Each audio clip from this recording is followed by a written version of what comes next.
inside a prison, you give up the quality that's guaranteed to the communities. The proof's in the news. Go back and look.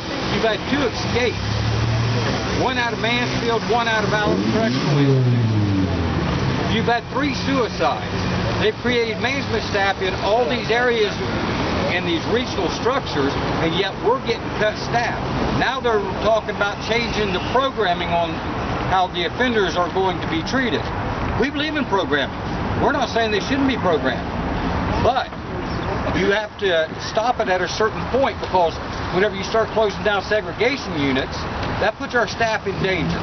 Every correction officer out there understands that the rules will change. But whenever the feet start disappearing on who's watching the inmates, then there's more of a security issue and a safety issue, not only for the inmates and the staff inside the prison, but also for the communities that's within those prison systems. The last 2 escapes, both of them got out into the community. The one up in Mansfield, it actually took people in the community to catch the inmate that escaped. They took him on up to OSP. What do we have there? We have proof in the pudding. Whenever they went back through and they talked about the mid-budget review, they put a whole lot more money into community corrections. The director says that the recidivism rate is down to 27%. The judge up here in Cleveland clearly stated the only way you can get into community corrections is to be a repeat offender. At that point there, you're hiding your recidivism rate in your community corrections.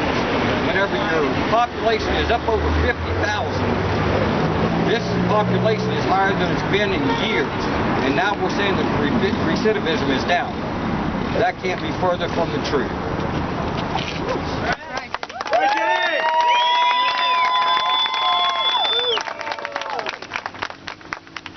Good morning, everyone. My name is Josh Norris. I'm the Public Division Director for SEIU District 1199. Proud to come out here and stand in solidarity with OCSEA. I want to be clear, our primary concern is the safety and security of our members inside the institutions and the communities and the people in those communities. I remember back in 2011, Governor Kasich said, "Thank God we're getting people from the private sector when they know modern 21st century approaches," when he announced Director Gary Mohr to be leading DRC. Those 21st century approaches from the private sector are what you see here, and they're not working. Our members have more work to do in 40 hours than they can possibly accomplish. Our parole officers aren't able to maintain the increased caseload sizes they have on the street, and that leads to huge problems in the communities. So I'm glad we're out here today letting people know what the real situation is within corrections, within parole. Our case managers, our nurses, their safety and security is the primary concern. Making sure that they get home to see their families after they put their time in. Thanks everybody for coming out.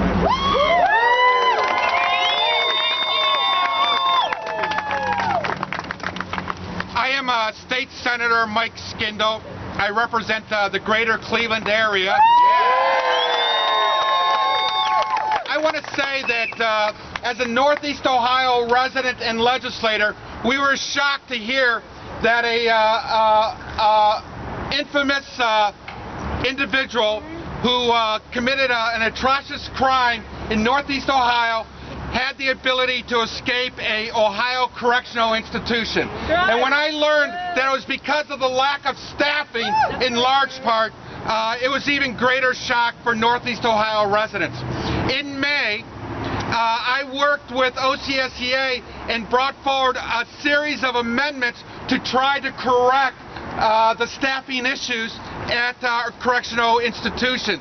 Each one of those amendments had been tabled by the Republican majority, and I got up on the floor of the Ohio Senate, and I brought back the history of Lucasville, when we actually now have lower staffing levels than at the time of Lucasville, and we have a greater prison population. It is not a safe situation. We're just not talking about safety for the prisoners inside.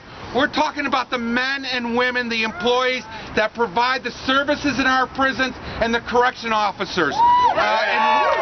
And we need to make sure that we do not place our correction officers and any employee and any member of the public going into the prisons at risk. And that is what we're doing. The biggest problem with this is that the people in management here in this building are not talking to the employees, are not talking to the correction officers as to what we need in our prisons with regard to safety and the providing of services. And we need to make sure management talks to labor and talks to the employees to get this done right, and not to make these decisions on their own without talking to labor. Thank you. Safety first! Safety first! Safety first! Safety first! Safety first! Safety first! Safety first! Safety first! Safety first! Safety first! Safety first! Safety first! Safety first! Safety first! Safety first! Safety first!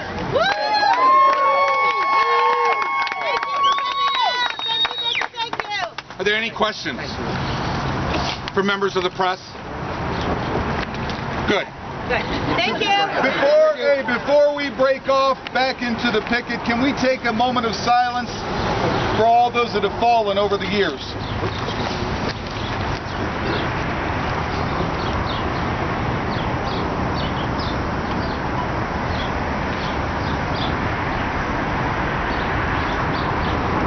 Let that not be in vain.